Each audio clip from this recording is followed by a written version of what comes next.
Alrighty, everybody, welcome back to another episode of the Roundup. Today, I have three very important guests from Minnesota Brass Incorporated. They are Eric Molho, the CEO of Minnesota Brass, Justin Foell, the MBI Winds Director, and Jake Esterberg, the Indoor Percussion and the Summer Corps Director. Welcome to the podcast, guys. Thanks for having us. Oh, you're welcome, of course. So, Derek, do you want to get us started off with a couple questions here? Yes. Please tell me about yourselves and how long have you been involved with the organization of the Minnesota Brass Drum and Bugle Corps? I think we should go youngest to oldest. So, Jake, tell your story. All right. Well, my name is Jake Esterberg. I'm the corps director in the summer. I'm stepping into that role this year, and I've been the indoor percussion director as well for the last 4 years. I was a member of MBI Indoor Percussion for a number of years. I was a member of the drum corps for a number of years, and I did age out with the Colts in junior corps, and so it's kind of been fun to go around the community a bit and be back with Minnesota Brass. Very excited to be joining MBI as we return to the field this year. I've been involved with MBI pretty much nonstop, except for like a little bit in the middle, but since 2014. And you have a family connection. I think you should Yeah. My uncle, my great uncle, was in the drum corps for 50 years. He marched from 53 to 03. Wow. And he was the first recipient of the Brassy, our Lifetime Achievement Award. He played tuba most of the years, and one year he got his teeth kicked in, so he played quads, which wild that was the option. He was the corps director for a year, I think in the 80s somewhere. But once I joined band when I was a middle schooler, he was really excited, really invested. And he donated my tour fees when I was marching with the Colts. And very exciting, very fun. And it kind of bring on his legacy a little bit.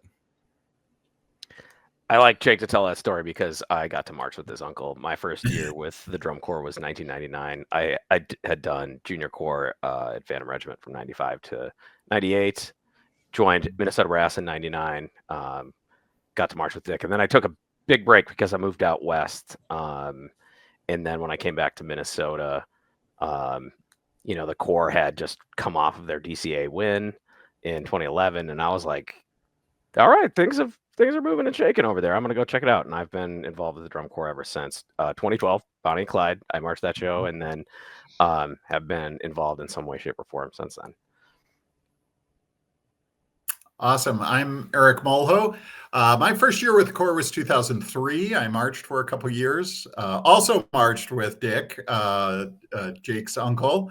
And I knew at the time that was special because he was just such a great guy, just a really sweet, wonderful human being to be around. So only great memories of Dick. And then I got into administration pretty quickly, realizing that my gifts may not be in the performing realm and maybe in other ways to serve the drum corps. So have pretty much been around, took a couple years off recently, but pretty much been around since 2003. And we're really excited to have Eric back in the mix. Yeah, sounds like you guys have a really good crowd, and I'm really excited to see what you guys are pulling up for this summer coming up. And I've been watching your shows that you've been doing with Soundsport. It's been really great watching to see how the organization goes and go from there. Yeah, alrighty, cool. Can you guys share a little bit of history of Minnesota Brass? Yeah. Do you want the long version or the? So we are approaching our 80th anniversary. So 1946, the Corps was formed. I don't remember all of our different names. The Men of Laidlaw, the Laidlaw Toreadors, Brass Inc., Minnesota Brass Inc. We've had a number of different versions. And like a lot of old school drum corps, we've had really strong years and really, really lean years. There are stories of many seasons when the corps was about to fold and people chipped in, put it on their own personal credit card to pay the bus bill in order to get out to DCA, and managed to keep us going. We've really been blessed over the last, I'd have to check the math, but 30 or 40 years. Our CFO is a guy by the name of Gavin Burnham. His dad was the corps director for many years. Gavin was the corps director, and they are two really, really financially astute guys. And they got us up on our feet 20, 30 years ago to sort of balance the books, and then have got us to a place where we've had a little money in the bank, which is what's allowed us to work through these peaks and valleys of good years and tough years. We haven't had to fold because we had a little bit of a cushion there, and that's really been valuable to us. So that's the administrative side. On the creative side, I think for a long time, when I first got introduced to brass in the 1980s, when I was in high school, it was really about jazz and about screamers and about Roger Grupp and screaming in the front line. And then in the 2000s, when I was corps director, we really took pride in having a kind of a dramatically different creative approach every year. We didn't want to be pigeonholed into anything, so we moved from Valhalla to Bonnie and Clyde to Supernova. We just felt like we could do whatever we wanted creatively, and hopefully this next generation of leadership with Jake and Justin and others, I think the creative palette is really open for them to explore whatever they feel they're most excited about. So, Justin, Jake, what are some highlights from your experiences and your history? I'll let Jake go first. As a percussionist, we've had a pretty strong percussion section for the entire time that I've been involved in MBI, and so that's been a lot of fun to watch that also ebb and flow. Our indoor percussion started an open class, and we've been in world class for a number of years now as well. Joel Matuzak was a really big piece of all of that and the creative process, both with indoor and with the drum corps for many, many years. And he'll actually be writing drill this summer, which is really exciting too. That's awesome. Joel was my percussion caption head when I was in high school too. So we kind of have a small community here in Minnesota, and it's just, I like to think of it, it's kind of like an island onto its own when it comes to marching arts. But yeah, I love going to Eric's thing about jazz, that it's like, I love that we weren't pigeonholed into that idea, into like the 2010s, but we always, I feel like, try to pay homage to it still though. It's like, I think every one of our shows has had like a jazz production piece in it. One of my favorite shows was Now Boarding from 2016. It had like Fly Me to the Moon, like very tongue-in-cheek tune, but like what an awesome number that was. Lots of fun. Okay, cool. Can you go? I've seen recently on Facebook, watching your Facebook pages, that you guys are stepping away as an organization from Minnesota Brass to MBI. Can you guys explain that change for us?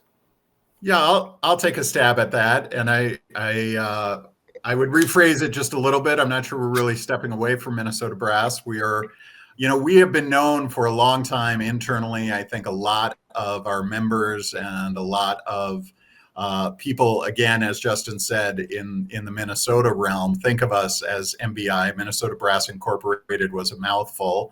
And so, as we often do, that's been shortened to MBI. But we've also recognized that, we are a multi-ensemble organization, and we have been for a long time. This isn't just something that happened 2 or 3 years ago or so. We've had an indoor drum line and a color guard for well over 20 years. And in particular, those two sections, I don't feel personally are very well represented when we're talking brass all the time.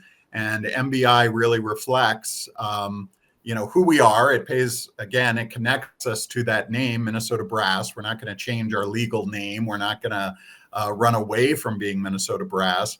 But MBI is the one thing that we can use consistently across all of our ensembles and make sure that we're really recognizing and including all of our ensembles. To be frank, I think, in the Corps' heyday in the 90s and in the 2000s, the winter ensembles were not always.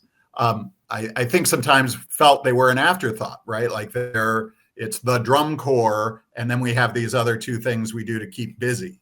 And that's not how we want to be moving forward. And that's not how we've been, frankly, for the next few years. We want to have four great, equally committed to ensembles. And so MBI is one of the ways that we demonstrate to all those ensembles that we are listening to them and paying attention to them and creating a brand that supports them moving forward. Oh, very cool. Okay. And part of that too is that when the Winter Guard was formed, it was the MBI Winter Guard. And then we rebranded the drum line from Minnesota Brass Indoor to MBI Indoor Percussion. When the Winds formed, it was MBI Winds, and it just kind of made sense to continue that train and call the drum corps MBI Drum and Bugle Corps. Oh, very cool. Okay. And it really was just a mouthful. I mean, you look at our 501c3 filing, it says Minnesota Brass Incorporated, and it's everyone just colloquially calls it MBI. Okay, very cool, very cool. All right, Derek, do you want to take us through the next couple of questions here? Yeah, I got you, brother. All right, man. So, what are some of the goals and missions for Minnesota Brass Incorporated? Yeah. Well, I'll talk big picture, and I'd love to hear Jake and Justin talk a little bit about their ensembles and how they think about this moving forward. Our broad mission is that we, and I've got it up here so I don't misquote it or anything. We share the unique passion for the live performing arts by producing ensembles and events rooted in the drum and bugle corps tradition. And we want to challenge our members to reach their full potential while inspiring our audiences. All of those phrases, every single one of those words has, we debated and we talked about, and they all have important meanings to us. So rooted in the drum and bugle corps tradition is really central to us. But again, you'll see it doesn't mean that we only do drum and bugle corps. We're in winds, we're in guard, we're in drumline. We could be in other things, but it's rooted in this notion of music, motion, live performance, featuring some of the elements of a drum corps, such as wind instruments, percussion instruments, color guard. All of those are realms that we can explore as an organization and are available to us. Whereas, a string symphony is not something we're probably going to launch. That's not rooted in the drum and bugle corps competition. Yeah, well, yeah, Jake. I'll hold on to the word tradition there for a second anyway. So that programmatically gives us direction. And then I'm really excited about how this is evolving, and I think this is where Jake and Justin can take over. We really are doing everything we can to focus on the membership experience. We want our members to have a great experience with us, to grow as performers and human beings, to demonstrate that this activity really helps them become great musicians, great performers, great friends, great human beings. Most of them are great human beings when they come to us, but hopefully we help them do an even better job. But yeah, Jake and Justin, how do you guys manifest that in the individual ensembles? Yeah, I think making sure that obviously pursuing excellence through music is a big piece of what we do and putting out a good production. But also I think making sure that we keep the central piece that is the human experience, and making sure that is something we also think about, and maybe even bringing that through how we pursue excellence through music. We've talked a lot recently in the drumline, and have started to with the drum corps staff for this coming year, that the role of an independent ensemble in a circuit is to kind of create the next generation of instructors. So, a lot of our members go on. I mean, when I was a member of the group, I was also out teaching a high school group. And I mean, I'm a band director for my day job. So I leave MBI and I'm also going in and teaching students all day long. So, we talk a lot about how we can help grow our community. And we have like a very nice community in Minnesota. It's very close knit. It kind of, sometimes sits in a circle and things cycle, but we're really trying to like up it. And something that we really want to do in our community is continue to push that and build an even stronger community. Very cool. I want to jump in here on that because I actually ran the numbers on this last year. I was applying for a grant to the point that Jake made around that we supply the instructors. We are the source of future instructors.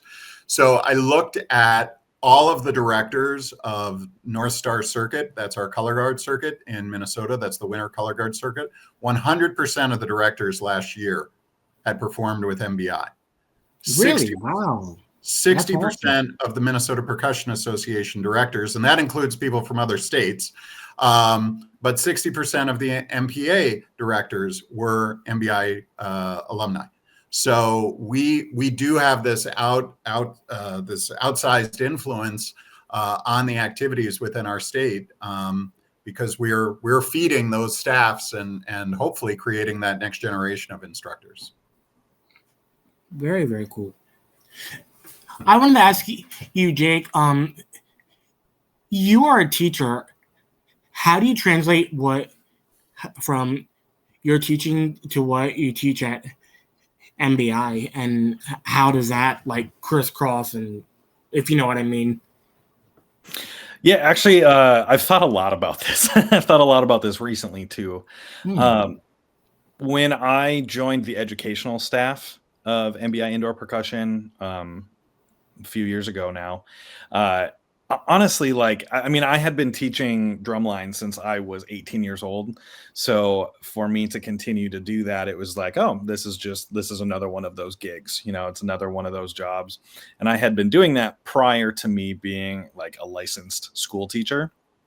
Honestly, like, and I've taught a bunch of different levels now. I've taught Scholastic A high schools. I've taught Independent World. I led the percussion section of Colt Cadets for many years. I kind of think about it all as like, it's all pretty much the same. You hold kids to high standards, but it's like meeting kids where they are and meeting students where they are to make sure that they can continue to grow as people and performers. Nowadays, I'm not a whole lot on the educational side of the team. So like for the drumline, I don't really teach the students. I'm not instructing music. More of what we've done is like leadership training and leadership meetings. And so I've kind of been part of that. And then also helping to, train the staff and some of the techniques and different educational philosophies that we talk about like in teacher school, and then trying to bring that to people who don't do that like as their day job. Okay, very cool. And then you were talking about the membership experience. How was your first experience camp that you've had this past week? It was awesome. We were like, okay, well, first of all, the first one that we were supposed to have got snowed out, which is such a Minnesota thing to do. But we had 106 unique names registered, which is really exciting. Okay. And we've gotten a bunch of video auditions. We had a bunch of people who did communicate that they weren't able to make it to the first one. So we were kind of just like, all right, whoever shows up is like what we're going to go with. And, we had 68 people sign in on Wednesday. It was a freaking Wednesday night. We had 68 people show up. Okay. And a bunch of people that emailed us. We got a bunch of video auditions at the same time too. we are looking to put out 80. Well, we are looking to fit inside of the open class category. So between 50 and 84 members, we're obviously going to shoot for the 84. And we've kind of structured what we're trying to fill out within that. I think realistically, we will probably be somewhere around that 75 to 80 mark. But I mean, with 68 people showing up on the first one and knowing kind of where we're sitting with other people, we're going to try to fill out our open class drum corps this year. Man, That's pretty great. Yeah, open class is about to be a dog fight this year. I'm excited. Yeah, it's going to be very intriguing this year. Yeah. I want to give a shout out to Justin on that. You know, part of the reason why we're having decent numbers this year, and we talked about this briefly earlier, is the summer program never went away. And Justin was one of the people who really committed to that and to made sure that we kept that pilot light on and kept things percolating. So we've had 40, 50, 60 people participate in Soundsport and participate in the summer. And that's really, I think that's going to be the backbone. And then you add the excitement of we're coming out on the field, we're going to be performing in Lucas Oil, we're going to be competing in open class. Then you add another 20, 30 new members, and you've got a decent sized core. And if we were starting from, you know, even if just our winter ensembles had been performing the last few years, but no summer ensemble had been around, it'd be really hard to get 60, 70 people to show up. But I think the work that Justin and the team did over the last couple of summers has really put us in a place where we can fit nicely into that open class number. That's very good. So how do y'all feel about leaving, well, RIP DCA now, but how do you feel leaving DCA and moving into DCI now, along with your Soundsport success? Yeah, I can jump in on that one too. Yeah. You know, one of our greatest challenges when we were a drum corps, or when we were in, you know, a drum corps in the first place, was filling out our, you know, any spots that we had left. Filling out those spots with college students was really hard. Those who were in marching bands, like I was a student in a college marching band, and it was a whole to-do to make sure that I could go out to DCA finals. Honestly, I think the biggest thing that is so exciting is that we end the season at the beginning of August, and then we also get to end it with the whole spectacle that is DCI championships. So I mean, that's just so fun, you know. I mean, DCA was great and what it had, but like at the end of the day, you know, it was 14 to 20 drum corps at the end of, you know, the finals. But when you get to DCI, I mean, you have, what is it? 25 world-class drum corps, and then you have another 15 open-class drum corps, and now we're adding the 15 senior corps to it, and it's very exciting. It's very exciting. There's only upside for us. For us, this is, you know, we've wanted something like this, frankly, for a number of years. We don't have to travel as far. It's been a schlep to get out east. As Jake said, we don't have to go all the way into Labor Day, which was just killing us in terms of the length of the season and keeping the core together. And we get the additional resources of DCI. You know, I was at the Januals meeting, and they pulled me aside for 5 minutes and stuck a camera in my face. And all of a sudden we're on the DCI Instagram and DCI Facebook, which has tens of thousands more followers than DCA did. So, you know, we have great friends at DCA. They were great partners for a number of years, but this change has really been a good benefit for us. I would say really the only like real downside that I can like truly think of is that we can't fill out holes with kids who just came back from the DCI tour. I must say, isn't that a rule now? At a certain time period, they can't go over to a different corps if they sign a contract for something already. Right. Yeah, I think there was a date that it like that rule had existed, and they were trying to change it. Like if you had ever signed, Yeah. I was trying to find this the other day actually. You know what? I got one question for you as a percussionist. How do you feel about DCI not having a second judge? I, as a field percussionist, as a snare drummer, like I always know I'm gonna get like pretty good feedback on the snare line. I mean, that's like, the loudest one. But as like a designer and as an educator, like I have really enjoyed in the past being able to hear a tape on the field and then also hear a tape from up top, hearing the whole mix and being able to talk about the pit the whole time, and then also being able to sample the battery and how that interconnects with the front ensemble. Understandable. So I would probably prefer, like personally would probably prefer to have two, but Justin, you had unmuted yourself, and I wanted to make sure that you had the chance. Yeah, I think the one thing I wanted to highlight about like the Soundsport years, where we weren't going out to DCA, so this is 2018-19, and then COVID happened. We came back for the summer 22 and 23. You can find a lot of these shows on YouTube, and they are quintessentially Minnesota brass, like to the T. So it was literally the thing that we did, but smaller. And I don't think that those years were any like detracting from anything that we've ever done, because like we would go out, and Soundsport really had no rules, but we would just go and do our thing, as we always have, just like, and they were really like just mini drum corps shows, fantastic color guard, great battery, great horn lines, just on a smaller stage.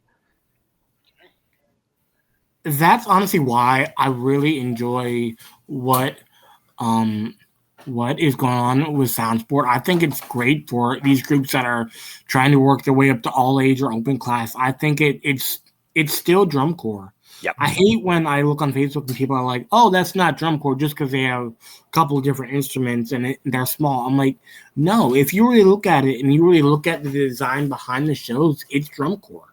Yep. I think DCI did a pretty good job of that this year too. I remember when we went out onto the Soundsport stage, there were, I believe, 5 groups that were looking to like promote from the Soundsport class into either all age or an open class drum corps.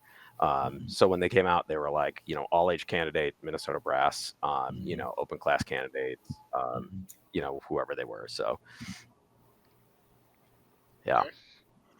Well, and it just in general, it's a great place for corps trying to come back. It's a great place for corps that are brand new. It's a great place for corps that are like, I don't think we can field a full drum corps, and making a stage that is like a fair playing ground, basically. I think a lot of it too is for brand new organizations. That's a great place to kind of build your financial stability. For us, I mean, we had existed for 85 years prior to that, so that made it probably a little bit easier for us. But it's a great building ground. Yeah, but to your point, Jake, you're totally right. Like us going to Soundsport, we were able to fit everybody on a single bus, like the entire membership. That saved a tremendous amount of money. So I can see a group, like the logistics of it become much more manageable especially if you have a small team or a skeleton crew that's kind of like putting things together for you. All right. How has it been working with DCI as you transition from Soundsport to going back into on the competition field? I want to touch on this a little bit. I mean, I think there was we were hoping to have done the all age thing the first year out, but I totally get why we weren't able to. DCA essentially had a moratorium on the people that could participate the first year. Oh, really? Okay. So you had to have been a finalist the last year that they had done finals in Rochester, and we were like super excited to get back to the field. And then when we found that out, it was a little heartbreaking. I'll be honest. But DCI was actually pretty accommodating to us and quote unquote fast tracked us, so we could basically, as soon as that moratorium was over, be ready to go as long as we had all of our documentation in order, so that we can hit the field and really hit the ground running. Oh, very cool. Okay. And that being said, currently for this year, like, we are able to participate as a drum corps, but we are not a member of DCI yet. Mm-hmm. And Eric, correct me if I'm wrong on that, but like we don't necessarily have vote standing. Correct. We are. I forget even what our title is, and part of this is the newness of having the all age class within DCI, and then you've got new drum corps applying for membership. Blah blah blah blah blah. So yeah, we're an affiliate or we're an associate or something like that. We can't vote, but we can go to. We don't get paid to go to shows or anything like that, but we can go to shows. We can go to the Januals. We get all of the policy and back office support that DC provides. So it's gone pretty well. How long is the process of getting into the fray? It's a 2-year process. 2 years, okay. And I think, and I could be wrong on this, so feel free to add comments later on to this podcast. But I think the expectation now is your first year, you are like Soundsport is being held up as sort of your proving ground. Then you come in as this associate member or affiliate member, whatever we're doing this year, and you perform and compete in championships at Lucas Oil so that you earn your membership essentially in your 3rd year. But it's a 2-year process. Yep. Okay.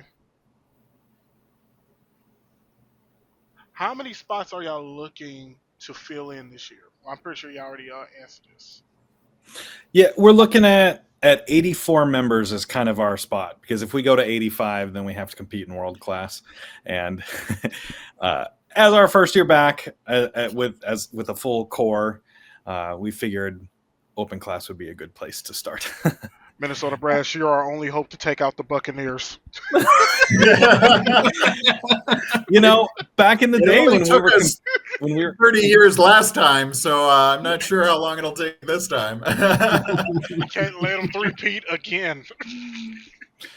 And to be truthfully honest, I don't know. We haven't laid out our 5/10 year plan exactly how we want to do that. I would assume at some point we will return to that competing in world class with that crew, with the Caballeros and the Bucks. But that's not that doesn't feel like the best place to start our back to the field journey. I'd love to hear Eric's take on this, because in my mind, back in the day with the run up to the 2011 DCA championship, because I've lived in 2 different worlds. When I marched the Corps in 1999, we had 2 drill camps on a weekend, and literally the rest of the drum corps for the rest of the summer was we rehearsed on Wednesday nights in a parking lot at Sears. And oh wow, that was it. And then we did all the shows, and on the show days we would have rehearsal time. But there wasn't a lot of weekend stuff. It was one night on a weekday, which was incredible because we got, I think, 4th or 5th place that year. And then when I came back to it, it was very much like the kind of weekend warriors. I think we only got 1 weekend off a month. And so you were there 8 hours on, or sometimes 9 on a Saturday and a Sunday. And in my mind, I think there has to be a hunger both in the membership and the staff to be able to give up all that time to really go for it. I don't know, Eric, was it like that? Because you were kind of around for that. Yeah. No, you're exactly right. I mean, I think part of what I am excited about for this summer is we are keeping the commitment modest. And so, most of our camps are going to be Friday night, Saturday. All of our shows are local. We're not doing an East Coast trip, but that shift into world class, to do it well, to do it at a level that you want to compete at, and we can talk about the value of competition later if we want. But it does require more time, and time means more resources. It means more money to rent fields and get access to schools. It means more support staff who are, providing lunch maybe, or doing whatever needs to be done to move equipment and get everything set up. And so that will be a shift from where we've been and where we are in the summer of 2025 is still very much part-time, is still very modest in terms of the time commitment and the staff commitment. And it feels very doable. Like we've got the team in place that can do that. We will have to grow and we will have to have significantly more administrative support if and when we make that decision to move to world class. And I think you're right, Justin, that there was a real tension there, particularly in those years leading up to 2011,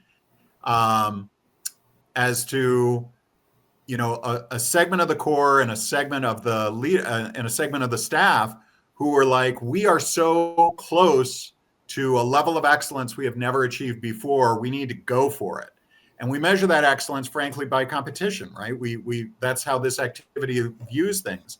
And there was another chunk within the core and within the staff and within the board who were like, this is great. We're a second place core. Why do we have to do more? Why are we pushing harder? We're doing all these amazing things.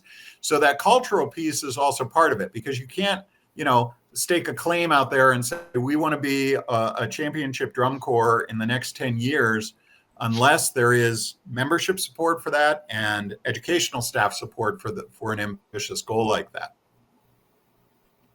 And I think to that point, our indoor programs all rehearse every weekend, basically from, October, November, December, all the way until WGI finals. Our schedule, as it has been for the last few years of Soundsport, has not quite been that. And so the plan this year was like, okay, we're returning to the field. We're going to add some rehearsals, but we're not going to overload what people have been used to.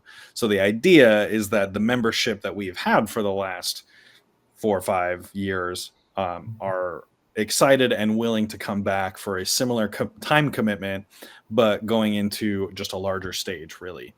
And I think we added a total of 6 rehearsals from what last year's schedule was. It might be 8, but we added not all that much extra rehearsal time. Oh, okay. Yeah, and so in May, we're every other weekend through May and June. July, I think we have 3 weekends on, 1 off, and then the last 2 weekends before championships. And you guys probably know this, but this is also one of the big differences with all age core. We don't have people who are taking off their summer to do this with us. Mm-hmm. And we don't have a lot of people who are over 30 anymore in our core, but we do have a lot of young people who have graduated from high school and college and are living their lives. And so they don't have open weekdays and open weekends. And so, we have to have a schedule that works for our membership. And it goes in tandem. Okay, cool. What was one of the reason you guys went from DCA to Soundsport? There were a number of reasons, and I think even today you'll probably find some folks who still really hurt from that decision and who feel that may have been a mistake. I would say the number one reason was we did not feel that we had the administrative leadership, infrastructure, support staff necessary to support what we thought at the time had to be a world-class drum corps. So we had a couple volunteers, we had a couple folks, but many of us, myself included, had burned out and were ready to take a break. We had not done a very good job of succession planning and of bringing up folks behind us. And so we had this real gap as to who's gonna do all this work, who's gonna make this happen. And I I feel we made the right call. I know a lot of dear friends disagree with me on that. That's cool. But we felt at the time, and the board felt at the time, that we were not in a place to provide a great membership experience with the infrastructure that we had at that moment. And I think it was a perfect storm of situation as well, because like Eric said, like a lot of the staff, a lot of support staff, but also a lot of members chose the 70th anniversary year as kind of like their DCA age out. So going into from the 2016 season, where we had sat in the top 3 in DCA for like 10 years almost, going into 2017, when a large portion of our horn line had decided that they had done their time and they were done, we were trying to fill spots all summer for a horn line that wasn't quite there. I mean, I can speak on that because as a snare drummer, I came back from teaching a DCI drum corps and I filled a trumpet spot. And it was interesting. I showed up after DCI finals and I was like, oh yeah, somebody teach me how to slide, please. I've never done that. Nice. See, it seems like in today's, I guess, DCI all age groups, horn players are pretty hard to come by in certain groups. How do you feel about that? I wonder if it's is it a time commitment thing? Like that seems to be one of the factors. So when we came back with Soundsport, we made a conscious decision not to have this super heavy schedule, like we did as a world-class drum corps, to try to attract a lot of those people where it was like, a lot of them have kids now. And, I remember very specifically, a friend of mine, his name is Eric, he played trumpet. And when we were doing the world class thing, he would have to go home and put like a headlamp on to mow his lawn because it was dark out by the time he got home after rehearsal. I always, and these guys have probably heard me say this and they may disagree. Maybe this will be a good conversation for the podcast listeners, but I always feel, one of the things that I think is so challenging is say you're a hot trumpet player. You're a great trumpet player and you love playing your horn. Playing in community band is awesome for you. Like you get to play 4 rich pieces of music every 3 months. You probably have a pretty rich part that's got some challenging moments to it. And then 3 months later, you're on to the next 4 pieces. And those are awesome too. And you're featured and you're always front and center because who doesn't need a good trumpet section in their community band or their local orchestra? If you play snare drum and you play in your community band, no offense, but very oftentimes you're in the back going rat-a-tat-tat and the director is like, less snare, please, less snare. And in drum corps world, we put that on its head and we're like, drummers, more. Color guard, more. And trumpets, hey, here's 10 minutes of music, 2 minutes of which you're going to be not doing anything. And that's the whole show is 8 minutes of music that may or may not be very challenging for you. So I think sometimes, and I don't in any way, please don't think that I'm dissing on our wonderful brass performers and our trumpet players and drum and bugle corps, but you've got to have a passion for the activity if you're in the horn line in a way that I think, the drum line and the color guard, they don't have other opportunities to shine the way they do in the marching arts. They don't have the opportunity to play those kinds of beats in community band or in a local orchestra. And for the horn players, they have a lot more options to play and oftentimes play a richer repertoire and more challenging works in other formats. So I think it's just a really steep recruiting challenge when we go after those horn players. Another piece of that I've actually thought about recently too, and with my experience with the Colt Cadets, we have a very young crew there, but a lot of, when we had the world-class drum corps, a lot of our horn line was pretty young and were DCI eligible.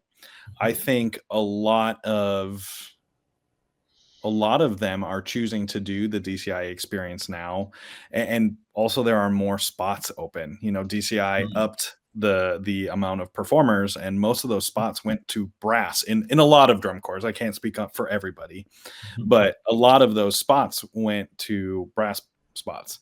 And I think those fill up faster at the blue coats than they do for an all age corps.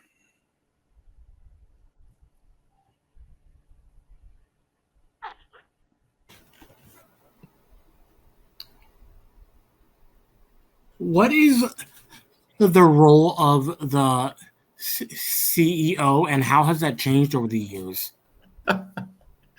Boy, that's a great question. I wish I knew. So our leadership roles have evolved over many, many years. Frankly, that's because we are not in a place to have job descriptions and then hire people. Rather, we get people who have certain gifts and certain talents, and we generally match the job to what they're capable of doing. Someday it'd be nice if we were in a place where the job came first and then we hire the right person to fit. So I work very closely. One person who's not on the podcast here today is our executive director, a guy by the name of Mike Finney, who's working his tail off for us. Mike is really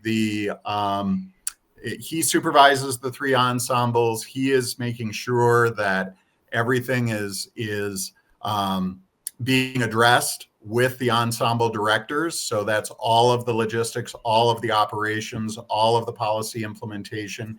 As CEO, I'm working more with the board, and I'm working more directly with Mike. So hopefully providing a little bit of wisdom, since I've been doing this for a while, and helping to coach and support him, and trying to help guide the next 3 years, the next 5 years, worrying about things like fundraising, worrying about things like long-term capital equipment, policy development, and how we're going to adhere to those policies, the marketing stuff that we were just talking about as an organization, and then working with all of our circuits, both WGI, DCI, plus our two local circuits, North Star and Minnesota Percussion Association. So there's no shortage of work. It's just we're all attacking different pieces of the puzzle. One of the phrases we've been using lately is more people doing fewer things. Amen. We in some of our recent years, it's been a lot of the same couple people doing a lot of things and wearing a lot of hats. I mean, Justin directed the Winds as it started, and also as a director of the Soundsport drum corps. And Eric came in, and you were the executive director and CEO for a little bit, and it ends up being a lot. And so it's been really fun to use that as a driving force to get more people in on our administrative team. Okay, great. And then, as going off what you said, Jake, how do you manage being the director of the percussion and the summer corps? So this was a very long discussion, and Mike Finney and I talked a lot about it. Eric and I talked a lot about it. I mean, I talked with my brother, who is a staff member of both as well, and trying to figure out what makes sense with my life. And, as I am no longer a spring chicken myself, trying to figure out how to best use all of my time and best use my talents and where I can be helpful. For a multitude of years now, I have done MBI indoor percussion in the winter, and then I've gone and lived in Iowa for the summer with the Colt Cadets. And that it becomes a lot. There's a lot of different stuff going on. There are different expectations. There's just different board of directors, different administrative teams. And when I was approached about being the corps director for this coming summer, I had to think a lot about it. Colt Cadets had become a really big part of my life. And I did it for 8 years down there. And I've grown a lot with doing the indoor drumline director thing too, and how I've kind of figured out our system. And when it came down to it, I made the decision to be with Minnesota Brass year round. I get to keep all my stuff under one umbrella. I get to sleep in my own bed more, which is going to be really great. I pulled out my air mattress this weekend because we were in South Dakota, and I was like, oh, that's right. It hurts to be on an air mattress at 30. but no, I'm very excited about it. And, we've built a really great administrative team as we're coming into returning to the field. Justin had done a great job of starting that, and Eric and Mike Finney have done an amazing job of just continuing to push that. Finney has been a huge champion of making sure that we have an administrative team set up to support the directors and support the ensembles. And it's kind of funny now that we have some of those in place and working on those things. I feel like, oh my gosh, I'm not doing that. I've always done that. And it's been kind of also a little revealing of how much has really been on the ensemble directors' plates. I'm kind of rambling now, but I'm cautious but excited about how this is going to go. And realistically, it's not going to overlap a whole lot for too much longer.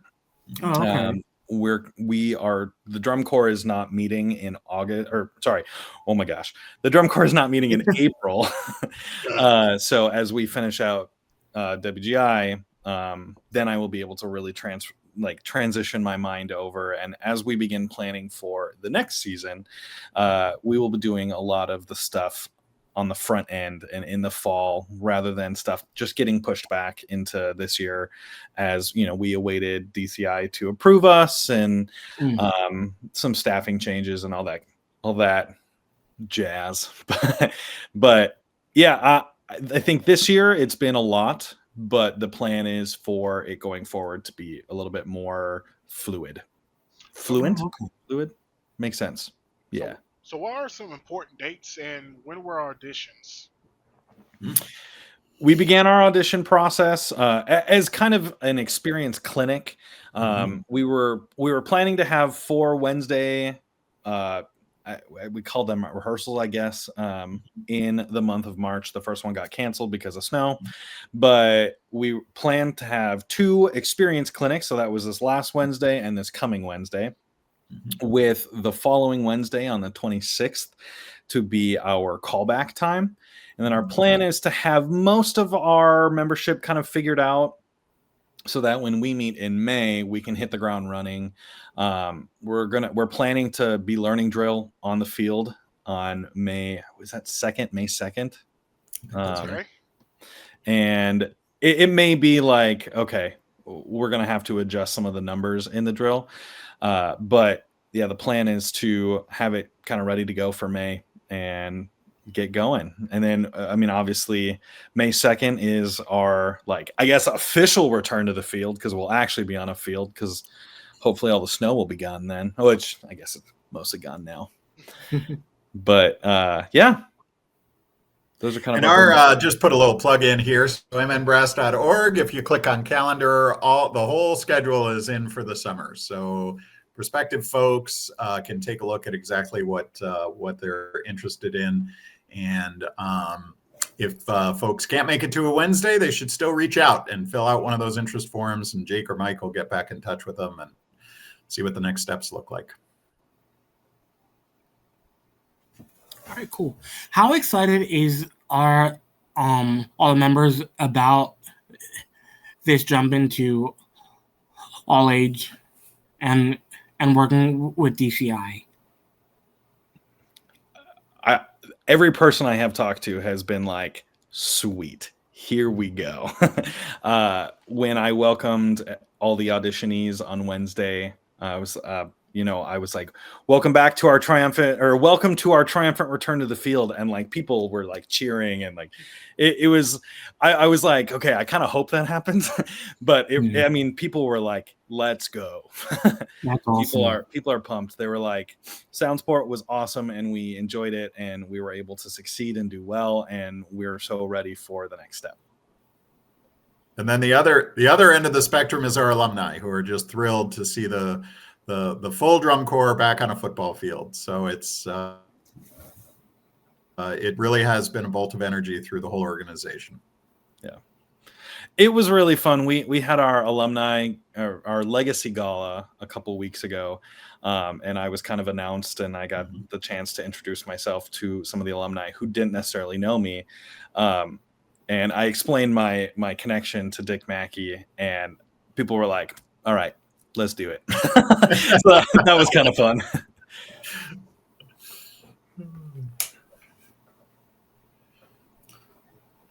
How? Oh, go. Oh no, you got it. No, it's good, Derek. You're good. So, what excites you all about All Age, and what are your thoughts on All Age as a whole?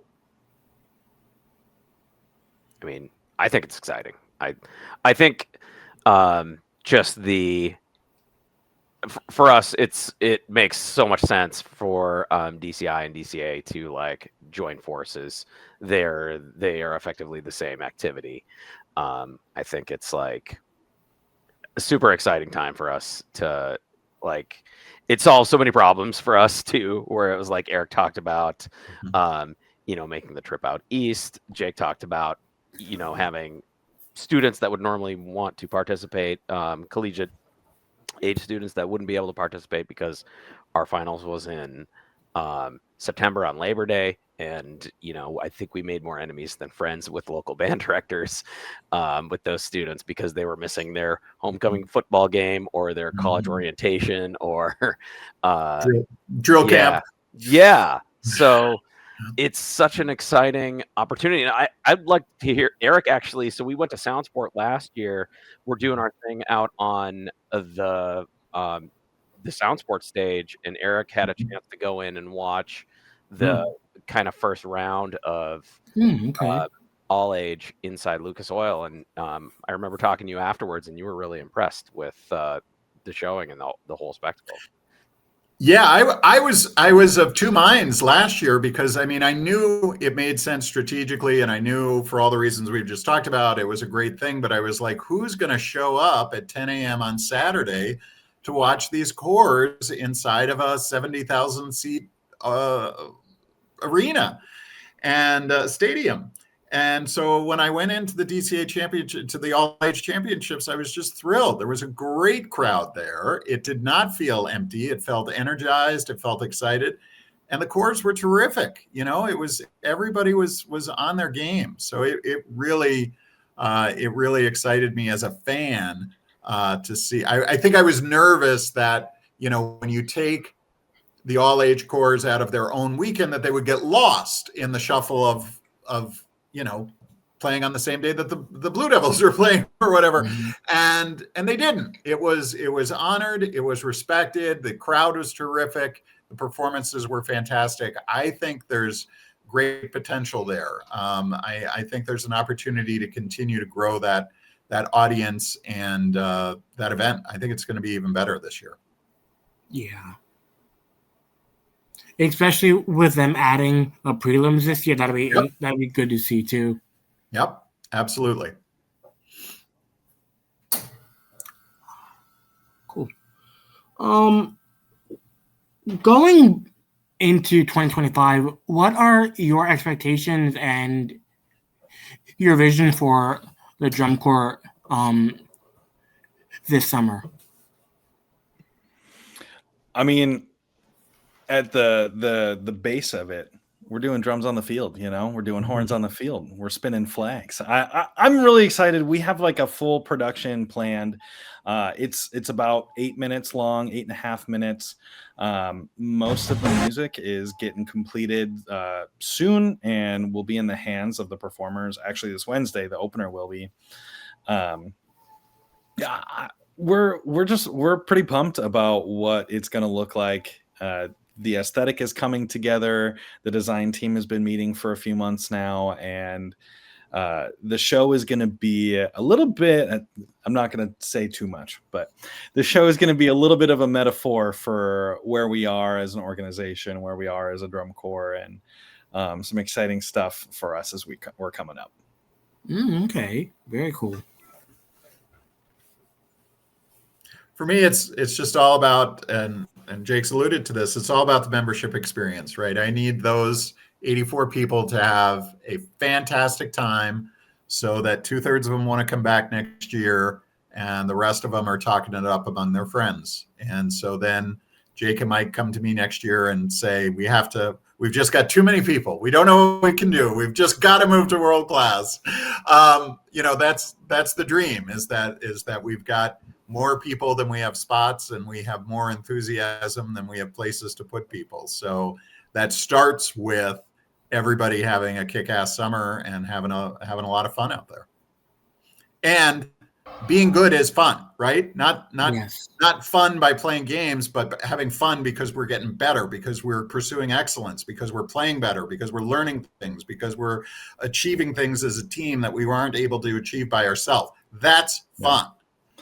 Well, and the whole member experience is twofold, because making sure that we are providing a safe place for all of our members and a place that they're going to feel like they're progressing and safe, but also like having a product that they can feel proud of and be excited about. We've talked a lot about, as we hired our team this year, and as we have like really talked with the staff about our vision of how the vibe is going to be. It's not like we're gonna win at all costs, and that's what's going to make the experience worth it. It's not like the ends justify the means kind of thing. It's more the means make sense, and the end is going to be enjoyable because of that. Is it a challenge being where you guys are and not seeing any other groups until championships? Is that a challenge for you, or like as you're trying to plan your show and going throughout the season? I mean, I'm going to jump in and just say yes across the board for all of our groups, including our winter groups, because even those groups won't see some of their class competitors until we go to finals. And a lot of it is, I think, one, trusting that our instincts are right on a lot of our design choices that we make. And it's kind of comes down to being true to ourselves, right? Like, yeah, Jake will have something to say, I'm sure, too. No, I mean, honestly, just echoing that. I mean, as far as MBI Indoor Percussion, we literally will not see a PIW drumline until Thursday night in Dayton. Okay. So that makes it a little difficult. We used to go out to regionals so that we could, compete. But with busing being so expensive, I mean, it was going to cost an extra $200 a member on their dues, $250 on their dues. And for us, that didn't feel financially worth it or competitively worth it for that matter. Instead, we have invested in consultants and getting feedback from other people and sending videos so that we can get feedback based off that. We've been doing that with the indoor drumline for a few years and have already kind of set that up for the drum corps as well. And kind of similar to what Eric has talked about too, I mean, that's not the end all, we're not necessarily trying to win everything all age DCI this year, although that would be awesome. But our plan is to have a product that we feel proud of, that we feel good about, that is enjoyable to the audience, enjoyable to the members, and the members feel like they were part of something special. They were part of something exciting, and they enjoyed their time with the other members, the staff. They are proud to be a part of MBI, and that continues the legacy. We actually talked about this with the drumline this morning. We stand on the shoulders of giants. You have to be the giants of tomorrow. Mm-hmm. Theoretically, this is one of the potential areas where the all-age class within DCI can help us, at least from a judging perspective, because the DCI panel of judges now is one group. Whereas when it was separate, we had DCA judges and we had DCI judges. There were a handful that played in both circuits, but we would not see judges in June and July in the upper Midwest who were going to be at a DCA show out east. And theoretically, at least, the DCI judging pool will continue to evolve and will continue to grow, and their understanding and their knowledge of the all age activity is going to continue to grow. So all of which is to say, like, from a purely like judges feedback, judges getting a read on your show, understanding what you're up to, it's far more likely now that we're going to have judges see us in June and July before championships than it was when they were two separate circuits. I never even thought about it. That's a really good point, too.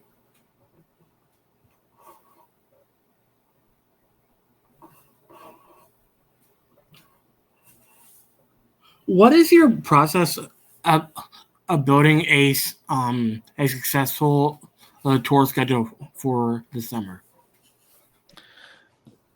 Eric kind of talked about this earlier a little bit too, but truthfully, we don't go on tour. Our members have full-time jobs and our students. So, I mean, they go home every night. Mm-hmm. If they're from further out of town, a lot of times they will stay with other members. When I was on the snare line in the group, like the whole snare line stayed together every weekend, and that was fun. But I mean, our tour schedule is all local shows. Mm-hmm. The furthest we go is Mankato, Minnesota. And then, of course, we go to championships, and we'll stay in hotels out there. But yeah, for the most part, we're pretty local. We're doing Mankato, Minnesota. We're doing La Crosse, Wisconsin. We're doing Champlin, Minnesota. We're doing St. Peter, Minnesota.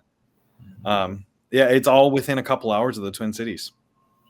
Okay. It's all based on finances. So, we could theoretically do Ankeny, we could do, there are a couple Iowa shows that we've always looked at. We've always sniffed around Madison and Rockford. Those are options for us.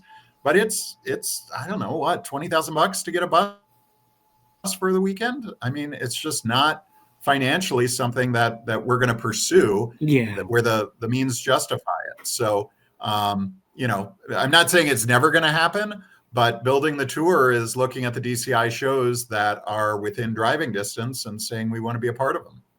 Okay, very cool. I mean, in the past, we have also gone, we went out to East Troy, Wisconsin for a few years, and we would do like a little mini tour and do Racine. Oh, sorry. The show was in Racine. We stayed in East Troy. But yeah, I mean, we did a little mini tour and got a couple parades on our way as well.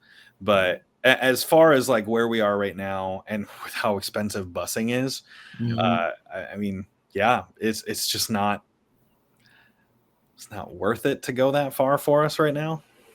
That's completely understandable considering the economy nowadays. What are y'all tuitions for this year? $1,150 are our dues this year, which has been a kind of a mixed bag response. As far as a lot of the groups that we're competing with, that's lower than a lot of them. That's in the realm of a lot of them. I mean, it's a lot cheaper than marching with a junior corps. Yeah. Oh yeah. Oh yeah. Yep. I mean, I remember, even not that long ago, marching junior corps, I paid $3,500, and I mean, they're pushing almost $6,000 with a lot of the junior corps, the world class ones. Yeah. But that's actually, I'm pretty sure that would be our cheapest dues in our organization right now. Justin, I think that's a little bit lower than wins, right? Yep. Mm-hmm. So winter groups all of them are above that. But winter's a different problem too. So if you're not familiar with winter in Minnesota, we have snow, and every single time we get together to rehearse, there's a real facility cost where we're paying for a gym and a custodian and also sometimes a building supervisor to be in those spots. Whereas when summer rolls around, there's a lot, this core has had scrappy beginnings where it's like we'll find a parking lot and make do, so there's some savings that come in the summertime. But yeah, transportation costs are I think far and above the biggest factor. Yeah, I agree. Yeah, it's crazy how much transportation is, and just how much it's affecting all the organizations and really pushing up the costs. And I understand it. I mean, other people, I see people on Facebook. Oh, why don't you go to 20 shows? And it's like, do you guys know what it costs to rent a bus, to fuel a bus, to pay a driver? It's all them factors that travel into the cost. Yeah, and then they blame props and sound systems. No, that's not it. I mean, I'm a 90s drum corps kid, and when I marched at Phantom Regiment, our dues were around $1,000, and gas at the time cost $1 a gallon, and then it was gas cost $3.50 a gallon, and so it makes sense that instead of $1,000, it's now $3,500. Yeah. That's a good way to put it, Justin. Yeah, so it's you don't have to be a financial expert to figure out that things cost more. I do think that the local tours, what I'm going to call the local tours idea, is one that we should support and bring back more, because I think it makes sense for us to have more local shows for the local groups to help alleviate those transportation costs. And I think it's okay if we're seeing the same units night after night, because they're the hometown heroes, right? Mm-hmm. And then we'll meet up at a later date and all tussle out in the same arena. That's cool. I will say during COVID Drum Corps in 2021, I was with the Colt Cadets, but we did out and backs. We lived in Dubuque. We went up to La Crosse. We came back. We went up to Mankato. We came back. And although it was a long time in the bus each day for that, I mean, it makes sense. And yeah, anyway, that's a whole other rabbit hole. Still want to advocate for it, though. At our level of drum corps, there are three expenses. There's facilities, there's transportation, and there's staff. We're not paying our staff nearly what they are worth, and we are not paying them a decent hourly wage. We have reduced our transportation to one trip to DCI championships. And in the summer, we're able, as Justin said, to rehearse outside. That still has costs, but it's often structured a little bit differently. When I started, we were still, and people can go back in the day, back in the old days or whatever, but the idea was you would get a Jake Esterberg to lead your drum corps, and he would just have the keys to the school because he's the band director, and he could unlock the building, and you'd have rehearsal there and never pay a penny. Well, that went away 20 or 30 years ago. Justin and I were at the WGI Wins meeting in Las Vegas. We were in a room full of band directors, and they were all talking about how difficult it is to get facilities for their ensembles within their own schools, because there's such pressure on the field house, on the basketball courts, on the indoor spaces. Here they are doing a school activity with their own students, and they're struggling to get space that they have access to. So the structural challenges facing the activity, they're not going away. And this isn't even talking about marketing and growing our audience, et cetera, but just if you want to run a drum corps and are trying to figure out why does it cost $1,000, well, we got to pay for all this stuff. And increasingly we have to pay for more and more. We've got, I'll give you a super teeny example. I'm sorry, I'm going off here, and I'm not saying it's okay. Go for it. Reality, we have to do a background check on everybody in the organization now. Every one of our marching members, we are going to do a background check on. That's $20 a head that didn't exist 2 years ago, right? We used to just do it for our staff. And on and on they go. So there are real cost challenges that every organization is facing. You get up into the world class, of course, and then you've got a whole nother layer of electronics equipment and props and multiple equipment trailers that you're moving around the country and multiple coaches that you're hiring for 2.5 months.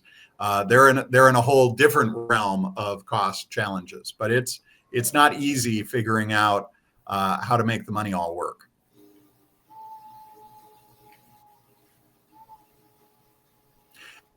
Sorry. No, you're fine. That's fine. What is the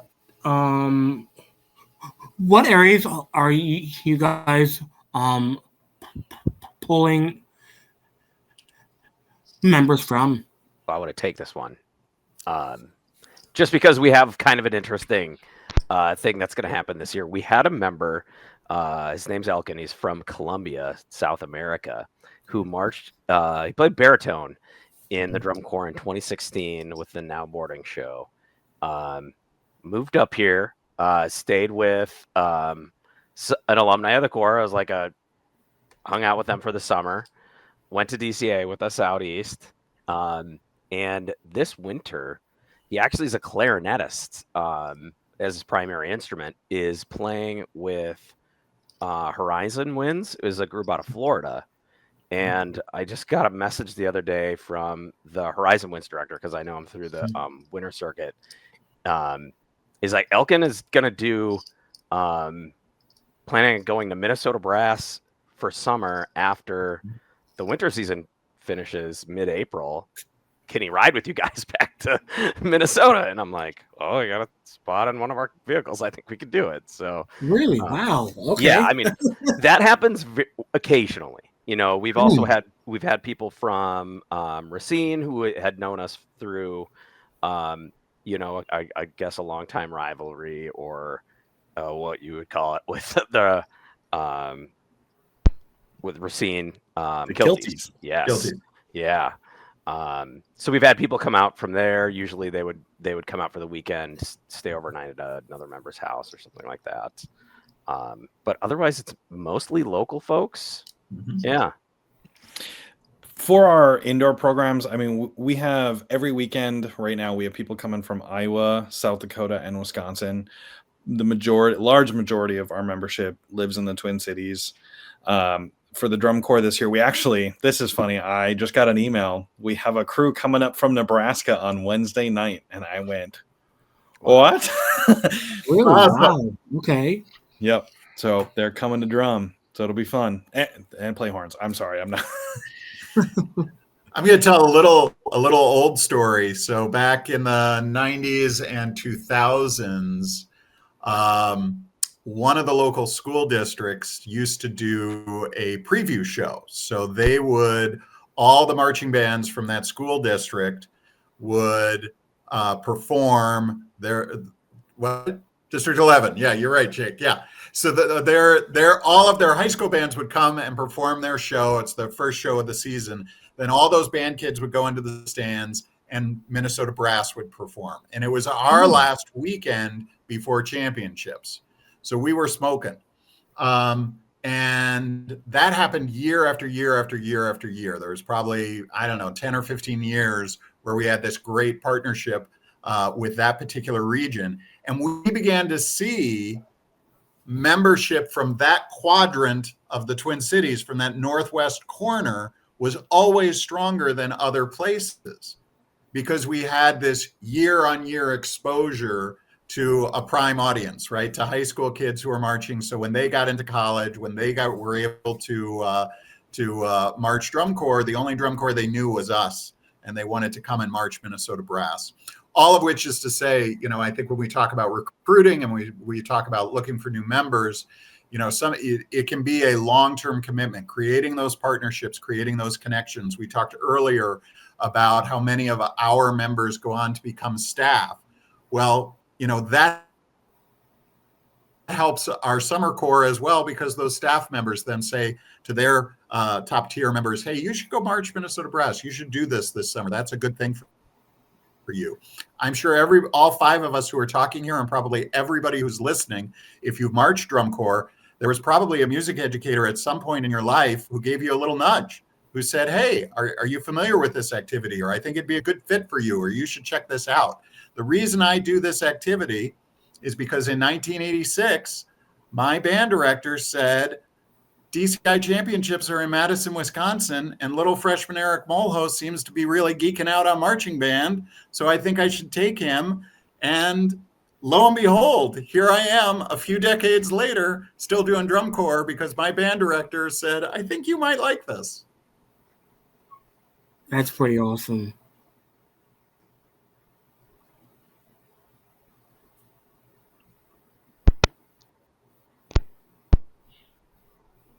So, what are your plans for for this season, and what is the retention rate of members participating in the winter ensembles going into the summer season? I think that fluctuates season to season what the retention rate is.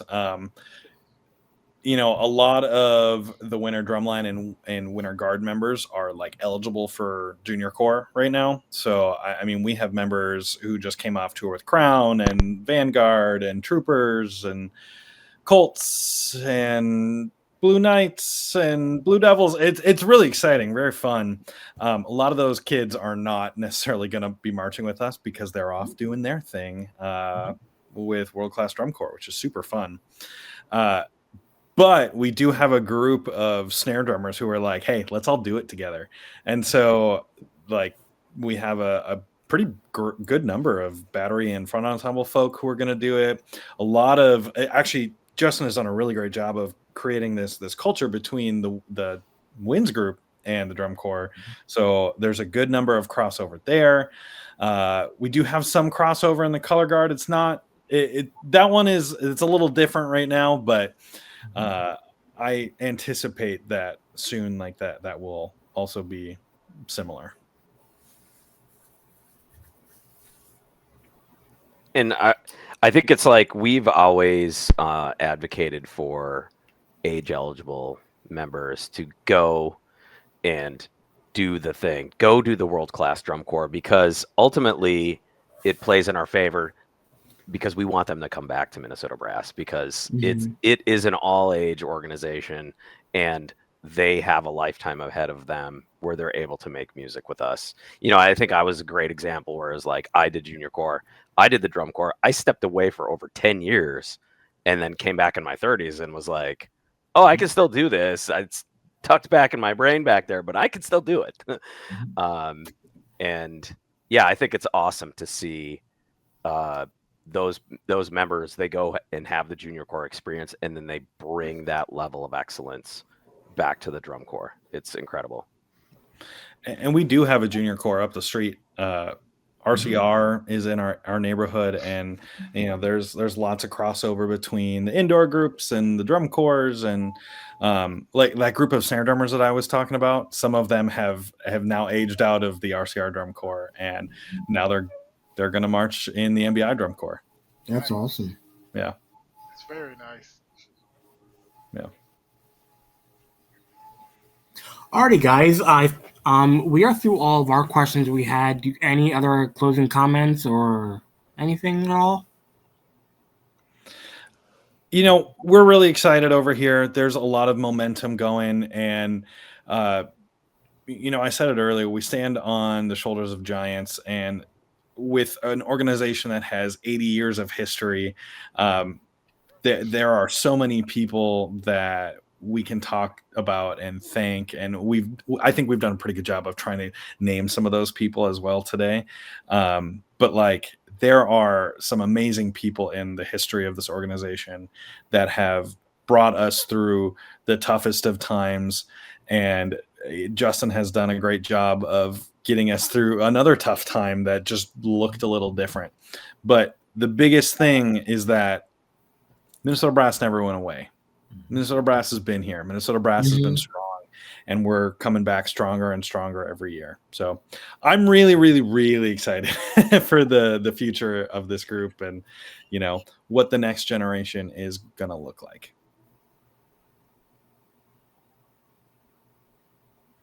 I think a lot of people are really excited to hear you guys come back into All Age. I'm excited to see what your guys' show is going to be, and it's going to be just a wild summer, I believe.